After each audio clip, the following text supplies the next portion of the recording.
Exactly. That's the title of the book. Thank you very much. Inside Bill's Brain, Decoding Bill Gates. Very, very powerful. Very, very powerful. Okay. I don't understand. Is it a question you're asking? Sweet Gold.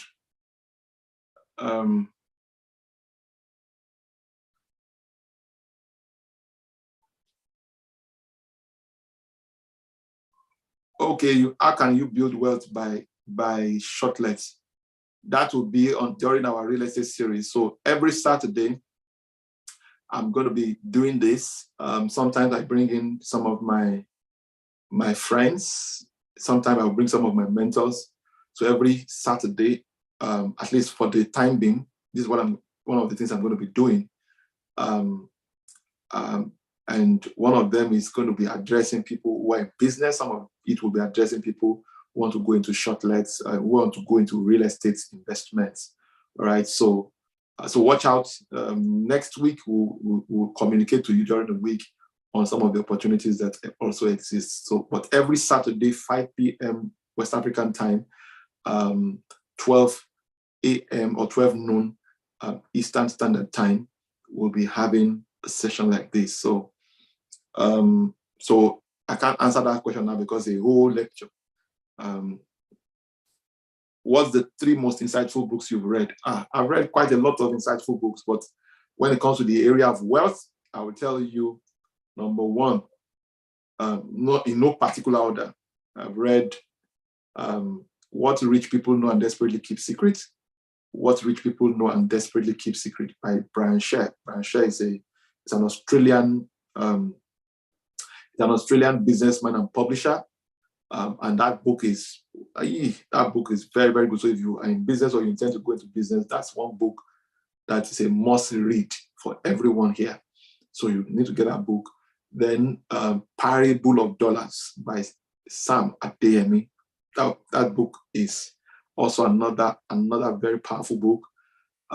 Most of the series by Robert Kiyosaki, particularly Rich Dad Poor Dad, Cash Flow Quadrants, and a few other titles like that were some of the insightful books I've read. And then The School of Money by Olumide Emmanuel. This is another fantastic book you must read. And if you don't have this one that I've shown you, the one I've showed you too, because it is my book, I cannot tell you how valuable it is. I can tell you how valuable it is. I know it's valuable, that's why I'm pushing it out constantly. I'm always talking about it because there are things that there are people who write books only from what they're just regurgitating what other people have written. There are people who also write books based on their practice. This book were written based on practice, and then you can lay hands on them. It would really be of great value to you. The other one that I can talk about, there are several other books, but I think you asked for 3. I've given you more than that already. Any other question?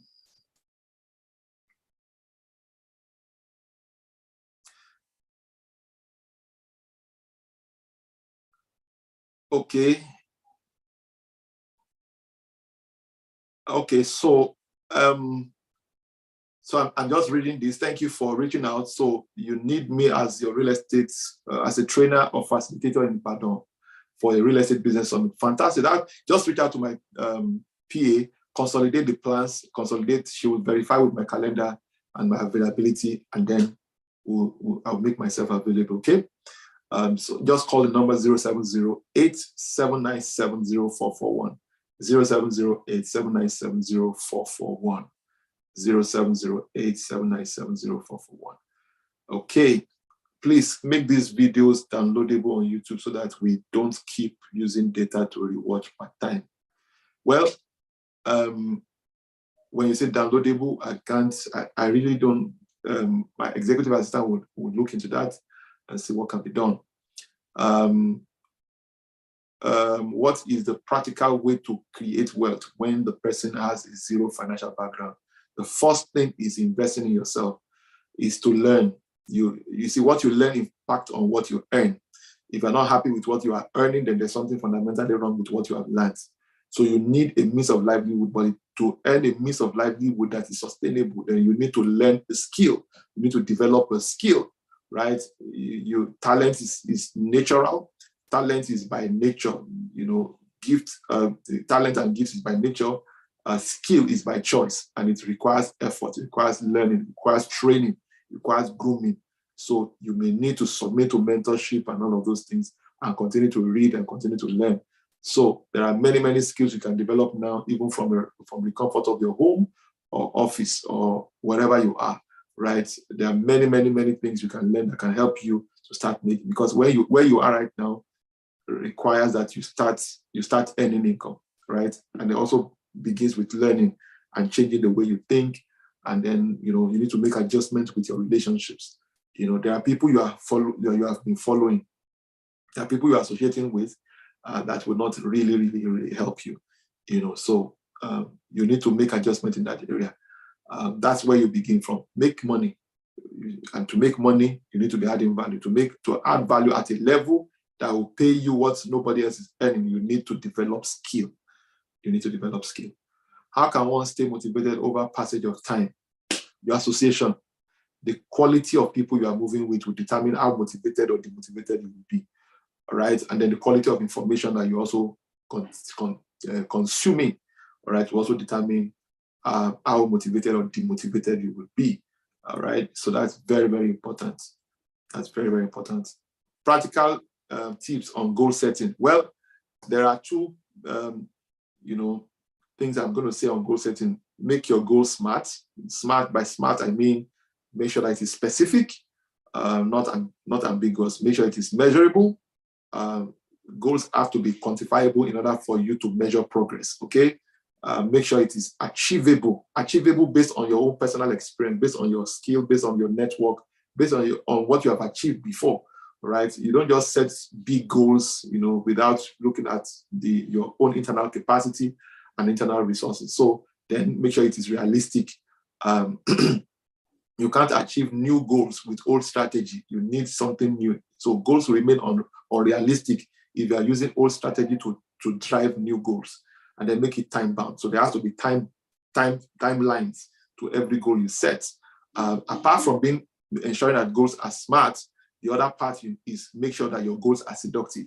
Anytime you're writing a goal and it does not woo you, it does not compel you to perform, then that goal is not likely to come to fruition. So what is a seductive goal? A seductive goal is a goal that once achieved drives all other goals. So if you write down 5 things that is important to you between now and the end of the year that you want to achieve, then ask yourself, which of these 5 goals that once achieved will take care of the remaining 4, right? That is the one that is the seductive goal there. The seductive goal is the primary goal, is the goal that once it is achieved, it takes care of all of that goals. If you set a goal for the next 1 year, which of the goals that you have laid out, once achieved, will take care of all that goals. That goal is the seductive goal. That is the one you should put that's the one that will pull you, That's one, if not achieved, has grave consequences. Any goal you set, 2 questions you must ask yourself. If I achieve it, what will go right? That's very important. And then if you don't achieve it, what will go wrong? All right. So you must ask yourself 2 important things. Anytime you want to set, what makes a goal seductive is to ask those 2 questions. What will go wrong and what will go right? What will go wrong is the pain. What will go right is the pleasure. Because as human beings, we are driven by pain or by pleasure.